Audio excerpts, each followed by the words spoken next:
Good morning friends, welcome back to current affairs updates. Date है आज की 23 जून। आज हम पढ़ने वाले हैं बहुत ही बेहतरीन करंट अफेयर जैसे कि जीएम रबड़ के बारे में और कुछ वन्य जीव अभयारण्य के बारे में। चलिए शुरू करते हैं आज का टेस्ट। आज का पहला प्रश्न है,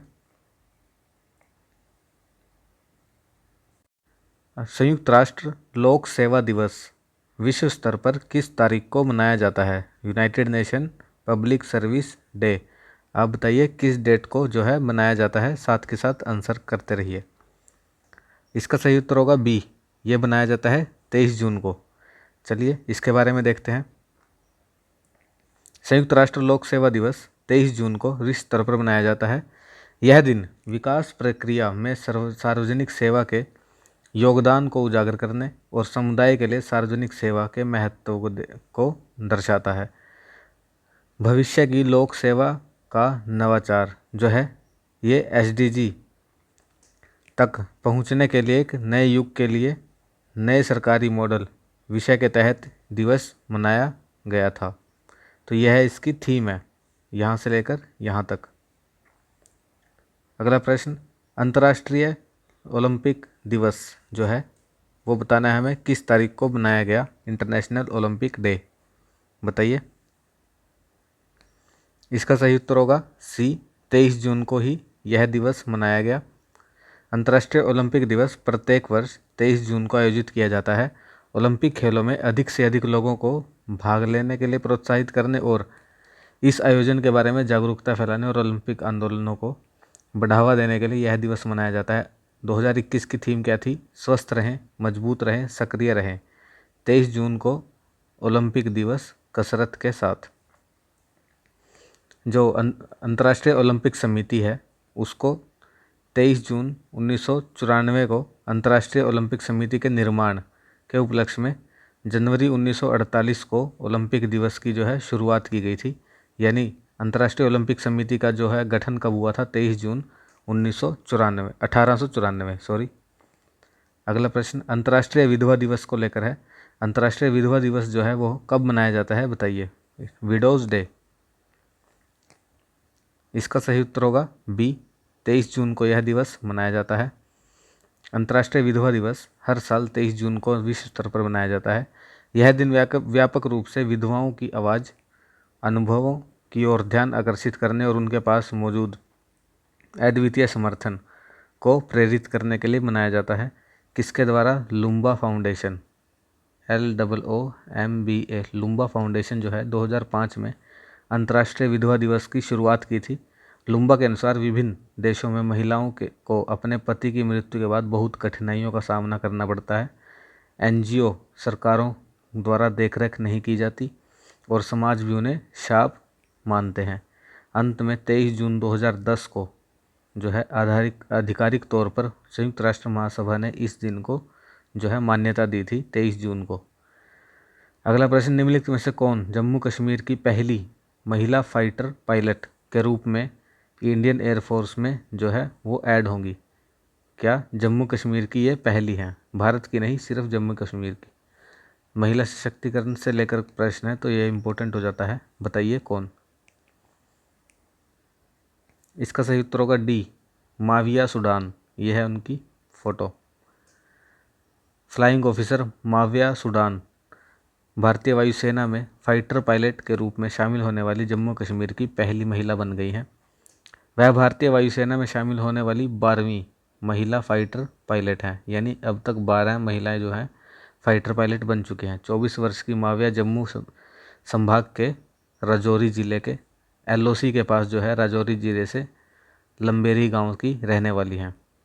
अगला प्रश्न, 2021 के लिए सेंट्रल यूरोपियन यूनिवर्सिटी द्वारा ओपन सोसाइटी पुरस्कार निम्नलिखित में से किसे प्रदान किया गया? ओपन सोसाइटी पुरस्कार यह प्राइज़ है किसके द्वारा दिया जाता है? Central European university. बताइए किसको मिला? इसका सही उत्तर होगा ए, के शैलजा को मिला। कौन है के शैलजा? केरल के पूर्व स्वास्थ्य मंत्री हैं के शैलजा। फीमेल है, महिला है।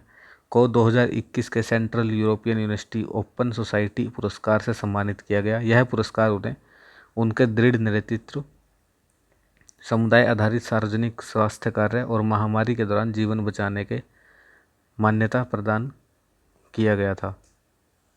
अगला प्रश्न, निम्नलिखित में से किस लेखक ने हब्बा खातून नामक पुस्तक जो है लिखी? हब्बा खातून, बताइए। इसका सही उत्तर होगा काजल सूरी, बी आंसर।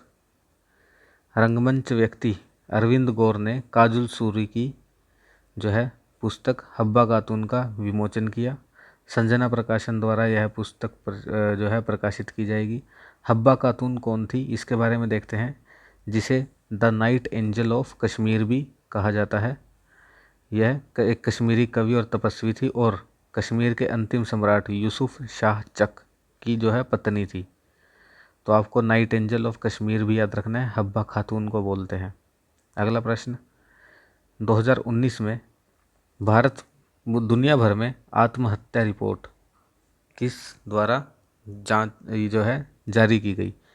कौन सी report? Suicide world wide in 2019 report, बताइए। इसका सही उत्तर होगा सी, WHO, विश्व स्वास्थ्य संगठन द्वारा। 2019 में दुनिया भर में आत्महत्या की रिपोर्ट हाल ही में WHO द्वारा जारी की गई। दुनिया SDG लक्ष्य तक नहीं पहुंच पाएंगी। SDG लक्ष्य भी है एक सुसाइड से रिलेटेड, क्या है? वैश्विक आत्महत्या मृत्यु दर को 1/3 तक कम करना। 2019 में 7,03,000 लोग, यानी कि 100 में से एक व्यक्ति जो है वो आत्महत्या से मर गया। वैश्विक औसत से अधिक किन किन क्षेत्रों में है वैश्विक औसत से अधिक जो है आत्महत्या की दर? अफ्रीका, यूरोप और दक्षिण पूर्व एशिया। दक्षिण पूर्व एशिया यानी चाइना वाला एरिया, अफ्रीका और यूरोप जो है वहाँ पर अधिक दर है आत्महत्या की। अगला प्रश्न निपा वायरस को लेकर है। निपा वायरस हाल ही में कुछ खबर आई है इसके बारे में। यह विश्व स्वास्थ्य संगठन द्वारा पहचाने गए शीर्ष 10 वैश्विक प्राथमिकता सूची रोगजनकों में से एक है। दूसरी स्टेटमेंट, यह एक जूनोटिक वायरस है, जूनोटिक, जिसका अर्थ है यह जानवरों और लोगों के बीच फैल सकता है, यानी जानवरों से लोगों में। बताइए कौन सी कथन हमारा सही है? जी हाँ, इसका सही आंसर होगा, हमारे दोनों ही कथन यहाँ पर सही हैं, सी आंसर। न्यूज़ में क्या था? Indian council of medical research यानी ICMR और नेशनल इंस्टीट्यूट ऑफ वायरोलॉजी के एक सर्वेक्षण ने महाराष्ट्र के जो हिल स्टेशन है, कौन? महाबलेश्वर, इसकी गुफाओं में जो चमगादड़ हैं, चमगादड़ से फैलता है निपा वायरस, इन चमगादड़ों में निपा वायरस के खिलाफ एंटीबॉडी जो है उसकी उपस्थिति के नमूने लिए, यानी इसके एंटीबॉडी मिले हैं किसके? निपा वायरस के चमगादड़ों में। यानी कि इससे हम निपा वायरस का जो है इलाज, अभी तक ये इसका कोई इलाज नहीं है, लेकिन जो यहाँ पर खोज हुई है इससे हम इसका इलाज ज्ञात कर सकते हैं। तो बहुत ही बड़ी खोज है, न्यूज़ में रही। अगला प्रश्न, यूनेस्को ने इन डेंजर विश्व धरोहर स्थलों की सूची में किस स्थान को जोड़ने की सिफारिश की है? UNESCO has recommended to add which place in list of in danger world heritage site, बताइए। इसका सही उत्तर होगा डी, महान ग्रेट बैरियर रीफ। कहाँ पर है ये? ऑस्ट्रेलिया में। संयुक्त राष्ट्र शैक्षिक वैज्ञानिक सांस्कृतिक संगठन समिति यानी यूनेस्को, यूनेस्को की फुल फॉर्म है, ने सिफारिश की कि ग्रेट बैरियर रीफ को खतरे में विश्व धरोहर स्थलों की जोड़ी में जो सूची में जोड़ना चाहिए। इसका प्रभाव, इसके कारण क्या है? प्रवाल में भारी गिरावट, जो रीफ में, कोरल रीफ में भारी गिरावट आई, इसीलिए खतरे में जो है खतरे वाली सूची में से शामिल करना चाहिए। वैज्ञानिकों का कहना है कि गिरावट का मुख्य कारण क्या है? जीवाश्म ईंधन के जलने से होने वाले ग्लोबल वार्मिंग, और ग्लोबल वार्मिंग के कारण समुद्र का तापमान बढ़ना। ग्रेट बैरियर रीफ देख लेते हैं कहाँ पर है। यह है ऑस्ट्रेलिया के नॉर्थ ईस्ट में है ग्रेट बैरियर रीफ, ये रहा।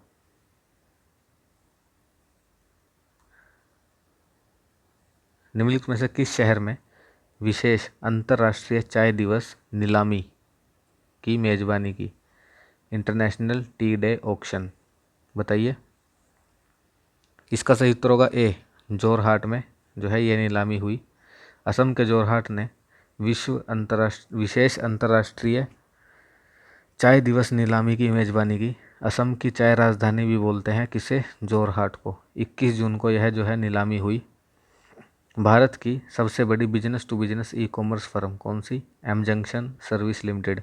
21 मई को अंतर्राष्ट्रीय चाय दिवस के अवसर के ठीक एक महीने बाद जो है यह नीलामी आयोजित की गई। यानी चाय दिवस कब मनाया जाता है? 21 मई। ये हमने प्रश्न किया था, याद रखिएगा जी। अगला प्रश्न, कहाँ मनाई गई? जोरहाट में। जोरहाट क्या? असम की चाय सिटी भी बोलते हैं उसे। विश्व का पहला आनुवांशिक रूप से संशोधित यानी जेनेटिकली मॉडिफाइड रबड़ का पौधा जो है किस शोध फर्म में लगाया गया? कहाँ पर लगाया गया, हमें यह बताना है। क्या? जीएम रबड़। बताइए।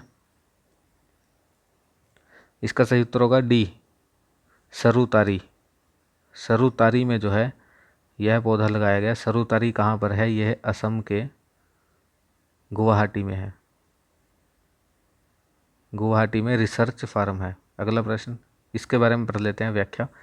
दुनिया का पहला आनुवांशिक रूप से संशोधित जीएम रबड़ का पौधा जो है हाल ही में असम के गुवाहाटी में बाहरी इलाकों में जो है रबड़ बोर्ड के सरुतारी अनुसंधान फार्म में, सरुतारी रिसर्च फार्म में लगाया गया। केरल स्थित रबड़ इंस्टीट्यूट ऑफ इंडिया, यानी हमें यह भी पता चल गया रबड़ इंस्टीट्यूट ऑफ इंडिया कहाँ पर है? केरल में। विकसित किया गया है जीन MNSOD। इसके कारण जो है जीएम रबड़ का जो है वो सर्दियों के दौरान भीषण ठंड की स्थिति से निपटने की उम्मीद है, जो रबड़ के पौधों के विकास होने के प्रभावित करती है। जीएम रबड़ में जो MNSOD जीन है यह रबड़ प्लांट से ही लिया गया है। अगला प्रश्न, हाल ही में भारत मौसम विज्ञान विभाग IMD ने निम्नलिखित में से किस राज्य में 7 नए डॉपलर रडार स्थापित करने की घोषणा की? बताइए। इसका सही उत्तर होगा सी, महाराष्ट्र, और जिनमें से एक मुंबई में भी लगेगा। तो 7 रडार कहाँ लगेंगे? महाराष्ट्र में। किसके द्वारा? IMD के द्वारा।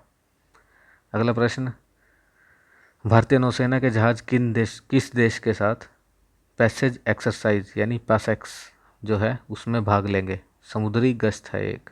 बताइए किस देश के साथ? इसका सही उत्तर होगा बी, अमेरिका के साथ। भारतीय नौसेना के जहाज हिंद महासागर में के माध्यम से अपने परागमन के दौरान अमेरिकी नौसेना के Ronald Reagan carrier strike group के साथ एक पैसेज अभ्यास यानी पैसेक्स, इसका नाम है पैसेक्स, में भाग लेंगे, समुद्री गश्त करेंगे। पूर्व नियोजित समुद्री अभ्यास के विपरीत जब भी अवसर मिलेगा आमतौर पर यह एक मार्ग अभ्यास किया जाता है। और यह ऐसा नहीं है कि यह पहली बार हुआ है, इससे पहले भी भारतीय नौसेना ने जापानी नौसेना और फ्रांसीसी नौसेना के साथ यह किया हुआ है। हाल ही में USA के साथ किया, इसीलिए इम्पोर्टेंट न्यूज़ में था। अगला प्रश्न जो है रामगढ़ विषधारी वन्यजीव अभ्यारण्य के बारे में है। रामगढ़ विषधारी वन्यजीव अभ्यारण्य क्या हुआ? इसको राष्ट्रीय बाघ संरक्षण प्राधिकरण की ने जो है मंजूरी मिली है इसे। यह किस राज्य से संबंधित है, हमें यह बताना है। बताइए। रामगढ़ विषधारी वन्यजीव अभ्यारण्य। इसका सही उत्तर होगा सी, यह राजस्थान में स्थित है। हाल ही में रामगढ़ विषधारी वन्यजीव अभ्यारण्य को राष्ट्रीय बाघ संरक्षण प्राधिकरण की तकनीकी समिति से जो है राजस्थान का चौथा बाघ अभ्यारण्य बनने की अनुमति मिली। यानी राजस्थान में अब कितने बाघ टाइगर रिजर्व हो गए हैं? 4, और देश में हो गए हैं 52। यह देश का, भारत का 52वां टाइगर रिजर्व होगा। 29 जुलाई को मनाया जाने वाला वैश्विक बाघ दिवस बाघ संरक्षण के बारे में जागरूकता बढ़ाने के लिए मनाया जाने वाला एक वार्षिक आयोजन है। इससे हमें पता चलता है वैश्विक बाघ दिवस कब मनाया जाता है? 29 जुलाई को। रामगढ़ विषधारी वन्यजीव अभ्यारण्य राजस्थान में है। यह राजस्थान का चौथा टाइगर रिजर्व बना और भारत का 52वां। तो यह इंपॉर्टेंट फैक्ट्स आपको याद रखने हैं। यह था हमारा आज का लास्ट प्रश्न। आशा करता हूँ आपको वीडियो पसंद आई होगी। धन्यवाद। अपना स्कोर जो है वो ज़रूर कमेंट करके बताइए प्लीज़। इससे आपको आपको पता चलेगा कि कौन सा प्रश्न आपको बार बार रिवाइज करने की ज़रूरत है। तो यही था। धन्यवाद and have a nice day.